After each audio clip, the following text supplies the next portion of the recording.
शेख हसीना अब बांग्लादेश में अपनी रिटर्न को प्लान कर रही हैं। लेकिन अब एक लंबी खामोशी के बाद अवामी लीग ने बांग्लादेश में एक बार फिर से हलचल मचा दी है और हलचल भी ऐसी कि सीधा सीधा मोहम्मद यूनुस से इस्तीफा मांग लिया गया है। और हलचल भी ऐसी कि सीधा का सीधा यूनुस से रेजिग्नेशन मांग लिया गया है। जी हाँ दोस्तों, Yunus lead government must resign, यही मांग है अवामी लीग की शेख हसीना और अवामी लीग की तरफ से पूरे मंथ ऑफ फरवरी के अंदर वेरियस डिफरेंट एक्टिविटीज का ऐलान किया गया है। इंडियंस ने ये कहा है चाइनीज को कि नरेंद्र मोदी अब एससीओ के हर फंक्शन में आया करेंगे, जो कि उन्होंने पिछले 5 सालों से बायकॉट किया हुआ था। बहुत बड़ी तादाद में बांग्लादेश की आवाम सड़कों पर निकल आई है, मार धाड़ हो रही है, शेलिंग हो रही है। इस वक्त बांग्लादेश के हालात आउट ऑफ कंट्रोल हो चुके हैं। आज से एग्जैक्टली 3 दिन के बाद 1 फरवरी से शेख हसीना की जो पॉलिटिकल पार्टी है अवामी लीग, वो बांग्लादेश में एक नेशन वाइड मास मूवमेंट को लॉन्च करने वाली है। अब चाइनीज कह रहे हैं कि आप स्ट्रेटेजिक, वो जिसे कहना हाइट से, एक लफ्ज उन्होंने इंट्रोड्यूस किया है स्ट्रेटेजिक हाइट, के ऊपर से देखें, हम जो है आपके दुश्मन नहीं हैं। ये चाइनीज इंडियंस को कह रहे हैं। बांग्लादेश इतना सा पिन्ना सा टिड्डा सा मुल्क है, छोटा सा मुल्क है इंडिया के सामने, और इंडिया को कैसे बढ़ चढ़ के जो है वो आंखें दिखा। मैम, आपको पता होना चाहिए कि वो मुसलमान है। हाँ। और जो मुसलमान होता है वो उसका वसाइल की तरफ नहीं होता। आप जिहाद की तरफ लोगों को, बच्चों को लेके जा रहे हैं, वो आईटी की तरफ लेके जा रहे हैं। डीप सीक आया है, उसका बहुत जल्दी आप अगला देखेंगे भारत का निकलेगी सॉफ्टवेयर डीप सीक के मुकाबले। और ये चीज बिल्कुल भी एक्सपेक्टेड नहीं थी कि इतनी मार कटाई के बाद भी अवामी लीग वाले खुले में आके अभी प्रोटेस्ट करेंगे। हमारे अंदर जज्बा है। फॉर एग्जांपल, आज हमारे साथ इंडिया ऐलान जंग कर दे तो आप बंदूक लेके मैं तो पहुंच जाऊंगा। और ये जो मेरे दोस्त खड़े हैं ये भी तैयार हैं, बंदूक तैयार है, बिल्कुल तैयार है। नमस्कार दोस्तों, कहते हैं ना वक्त कभी भी पलट सकता है, तो आज वैसा ही कुछ बांग्लादेश में हो रहा है। ट्रंप के प्रेसिडेंट बनते ही बांग्लादेश में अब एक और तख्ता पलट की तैयारी हो रही है और वापस अवामी लीग पावर में आती दिख रही है।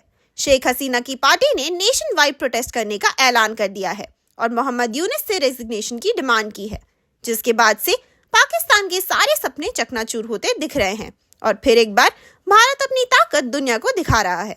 मतलब वक्त का पहिया ऐसा बदला है कि कल तक जो देश भारत को आंख दिखा रहा था, वो आज खुद ही जलकर राख हो रहा है और मोहम्मद यूनुस पाकिस्तान भागने की तैयारी में जुट गया है, क्योंकि ट्रंप ने पहले ही सारी फाइनेंशियल एड बांग्लादेश को रोक दी है। ऊपर से अब बांग्लादेश के लोगों को ये समझ आ रहा है कि ये आदमी सिर्फ अमेरिका डीप गवर्नमेंट का पपेट था जो बांग्लादेश को बर्बाद कर रहा है। इसी टॉपिक पर चलिए आगे पाकिस्तानी मीडिया का रिएक्शन देखते हैं। वीडियो को लाइक और चैनल को सब्सक्राइब कर लें। सर, अभी भी आप देखें कि बांग्लादेश जो है वो इंडिया के बॉर्डर पर जो है अपनी आर्मी तैनात कर रहा है, ड्रोन तैनात कर, और इंडिया को आंखें दिखाता रहा है। पिछले दिनों इंडिया को कहता रहा है कि हम आपके कई इलाकों पर कब्जा कर लें। अब देखें कि बांग्लादेश इतना सा पिन्ना सा टिड्डा सा मुल्क है, छोटा सा मुल्क है इंडिया के सामने, और इंडिया को कैसे बढ़ चढ़ के जो है वो आंखें दिखा। मैम, आपको पता होना चाहिए कि वो मुसलमान है। हाँ। और जो मुसलमान होता है वो उसका वसाइल की तरफ नहीं होता। आपको याद होगा और आपको आपकी हिस्ट्री पढ़ी है कि 313 सहाबा इकराम ने जो कुफार मक्का थे उनको तबाह और बर्बाद करके रख दिया था और हम जीत गए थे। और वहाँ के मुसलमानों में, तब के मुसलमानों के, अब के मुसलमानों में बड़ा फर्क है। ये भी जज्बा है, हमारे अंदर जज्बा है। फॉर एग्जांपल, आज हमारे साथ इंडिया ऐलान जंग कर दे तो आप बंदूक लेके मैं तो पहुंच जाऊंगा। और ये जो मेरे दोस्त खड़े हैं ये भी तैयार हैं, बंदूक तैयार है, बिल्कुल तैयार है। हम लड़ना क्यों है, क्यों लड़े हम? वो बेसिकली मैम इंडिया हमारे खिलाफ है ना। वो पाकिस्तान को और बांग्लादेश को अच्छा नहीं जानता।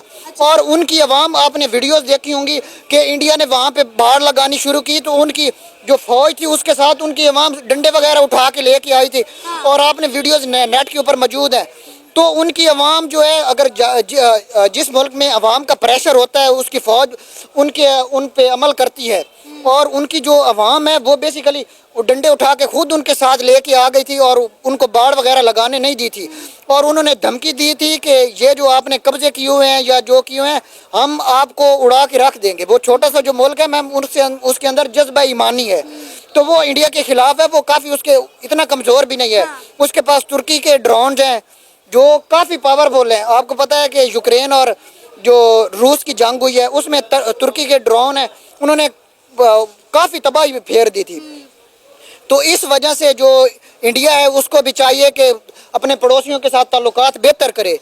डॉक्टर साहब, इंडिया ने फिर सही लाइन सेट कर लिया ना चीन के साथ, बिल्कुल। क्योंकि उन्होंने कहा कि आप अमेरिका के कहने पे हमसे कोई लड़ाई ना करें, हम आपके लिए, चाइनीज ने इंडियंस को कहा हम आपके लिए खतरा नहीं है।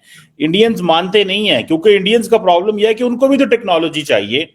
और तारड़ साहब, दूसरी बात यह है टेक्नोलॉजी भी चाहिए, और जो डॉक्टर जयशंकर ने सारे का सारा राइजीना डायलॉग उठा के तारड़ साहब वो मिडिल ईस्ट में ले गए हैं, और वहां से वो सारे यूरोपियंस और अमेरिकन जो बच्चे इंडियंस थे उनको कहते हैं आओ जाके तुम मिडिल ईस्ट बैठ जाओ, नहीं आते इंडिया तो ना आओ, इधर बैठ जाओ, और अमारातियों का पैसा लगाएंगे और उस पैसे से वो चिप्स में और क्वांटम कंप्यूटिंग एंड एआई में पैसे लगा रहे हैं। तो उनके पास तो वो बिल्कुल ठीक है, मिडिल ईस्ट से भी इंगेज हो गए हैं और वो चीन से भी इंगेज हो गए हैं इंडियंस। दे आर, देखें, नेशनलिज्म के बगैर कौमें राइज नहीं करती। चीमा साहब, यहाँ ये सोचना जरूर है, यूक्रेन को जब चाइना की थ्रेट आई ना, जब ताइवान को चाइना की थ्रेट आई थी, तो चाइनीज ताइवानीज जितने चिप मेकर थे सारे भारत आ गए, सारे भारत। वो जो वर्ड इस्तेमाल करते थे कि चाइना स्लोज इंडिया ग्रोज, वो होता रहा। लेकिन इंडिया की खुशकिस्मती है कि यहाँ पे जो बाइडेन जैसे प्रेसिडेंट थे, जो बाइडेन का बड़ा फायदा उठाया गया। जितने वो अमेरिकन थे और बिजनेसमैन, वो अमेरिका तो आए ही नहीं ना, वो सारे वियतनाम गए हैं और इंडिया गए हैं, और तो किसी जगह गए ही नहीं। तो ये उस वक्त डोनाल्ड ट्रंप नहीं था जब चाइना नीचे जा रहा था कोविड के बाद।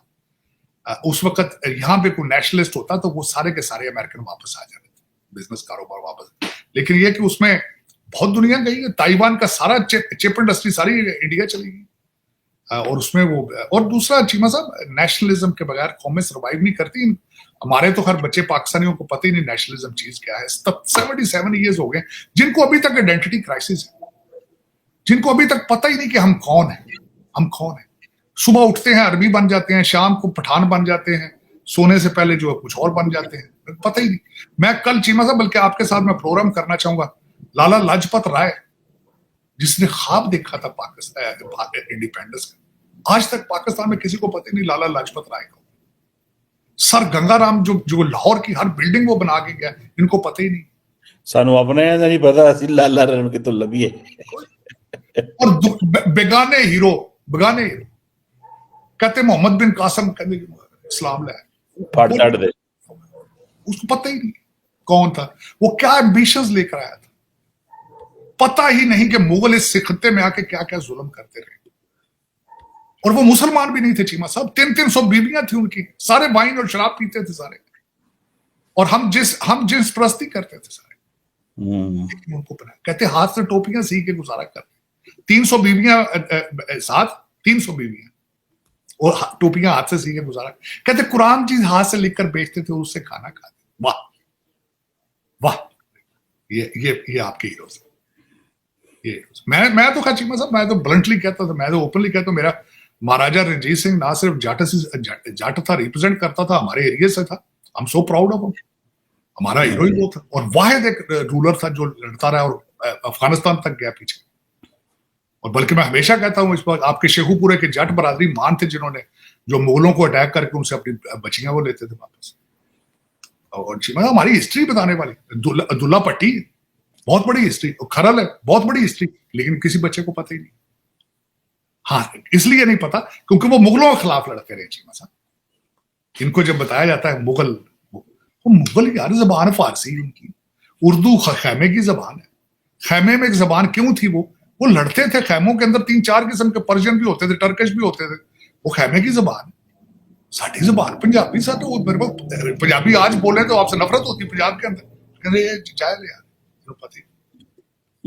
चलो, लेकिन चीमा साहब जब आपको आइडेंटिटी क्राइसिस हो, पता ही ना हो कि हम कौन है, आप अर्थशास्त्र की नफरत करें कि किसी हिंदू ने लिखी है तो तरक्की। मैं अभी तो खैर आपका कॉन्स्टिट्यूशन चेंज है, मैं उस दिन आपको तरक्की याफ्ता देखूंगा चीमा साहब, जब आप ये समझें कि अगर इंटेलिजेंट हिंदू आता है तो वो भी आपका सदर बन सकता है पाकिस्तान। अगर आपका चीफ जज बन सकता है तो वो सदर पाकिस्तान क्यों नहीं बन सकता? अगर वजीर आजम सिंसियर है, हिंदू हो, सिख हो, चीमा साहब क्यों नहीं? मैं बल्कि इस वीकेंड पे, आज मैं यहाँ पे डिनर हमारा जसदीप सिंह साहब डिनर होस्ट कर रहे हैं, आपके सिख मिनिस्टर आ रहे हैं जो पंजाब के इस वक्त, हम सो